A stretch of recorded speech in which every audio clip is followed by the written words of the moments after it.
What do you look for when you assign an anxiety diagnosis, or what may be some things that people are experiencing that you're like, hey, this isn't just a bad day, or kind of that differential between anxiety and depression? Like, if somebody is experiencing these things, like how do they name that for themselves, or how do they say, okay, it may be time to talk to somebody who can name this for me?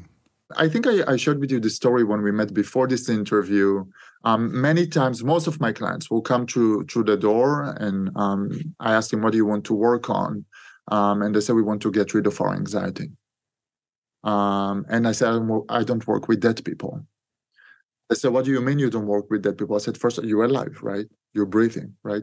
I said, dead people, they don't feel anxiety. They don't feel angry. They don't feel embarrassed, ashamed, right? But they don't feel happy. They don't feel proud. They don't feel stimulated or engaged, right? You're human like me, and we feel all of these feelings, right? So feeling anxiety per se is not a problem. What is the problem? I ask this client, tell me how anxiety gets in your way, right? So if he was a lawyer like me, he said, like, I cannot appear in court and I want to be a good lawyer. Oh, okay. So let's work on managing your anxiety in such a way that you can appear in court and do a good job, right? That's the goal. So the goal is to help you live a rich life, a meaningful life, whatever that means for you. That's a personal question, right? And if anxiety gets in the way, then it's something that you need to work on, right? So if for a listener who is like listening today and saying, I want to go on dates, but I'm too anxious, right?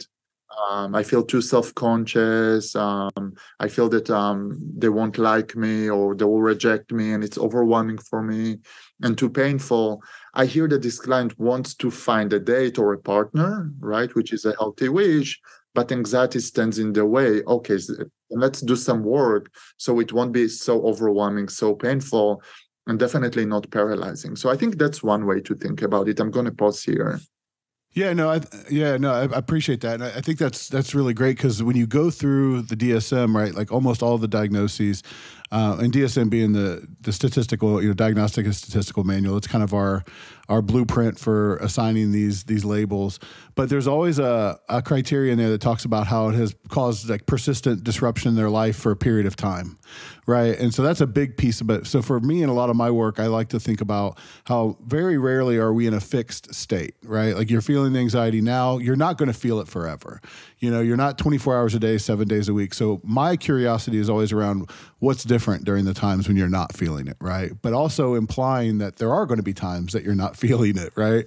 And so for me, that's a big piece of it. Is this something that's been on your mind for a week? You got rejected for using your example. You try to talk to a girl or a guy and it didn't go well, and so now you're reacting to that. Well, that may not be an anxiety disorder. That may be a very natural, emotional reaction. You're kind of riding those waves of ups and downs.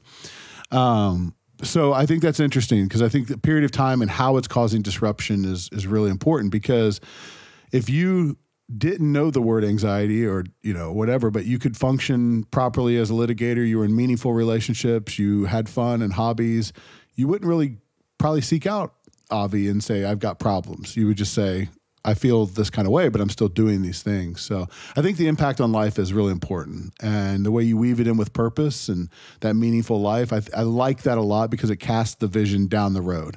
It's not just in the car hyperventilating on a Tuesday. It's like you're moving towards these bigger and better things. So that's interesting.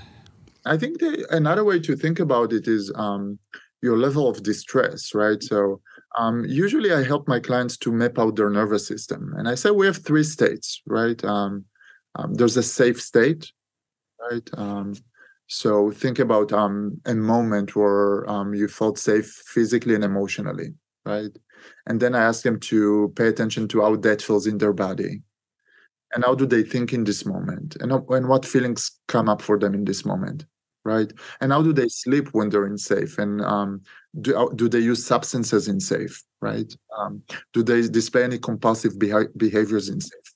So that's the first state of our nervous system. But there are 2 more states, right? There's the fight or flight, right?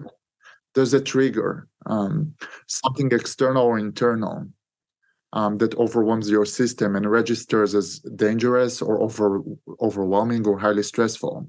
And then you go into a fight or flight. The hallmark of fight or flight is this rush of cortisol and adrenaline, right? So you feel a lot of energy in your system. It's very different than the safe, right? Imagine how it would be if your kid is dropping the ball and starts running to the street. You'll probably go into a fight or flight, right? And then I ask them, like, what's going on right now in your body? How do you feel in your body, right? It's very different than being in safe.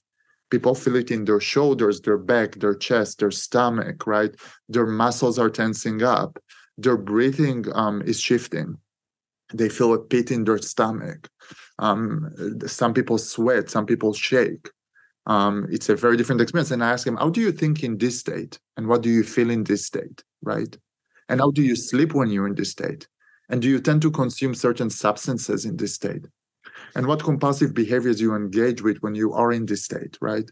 So we learn this fight or flight state. And then there's another state, right? If our nervous system decided that whatever is dangerous or overwhelming is beyond our capacity, our system starts to shut down. And that's what we call the immobilized, collapse, freeze state. And that's the opposite of having all this energy.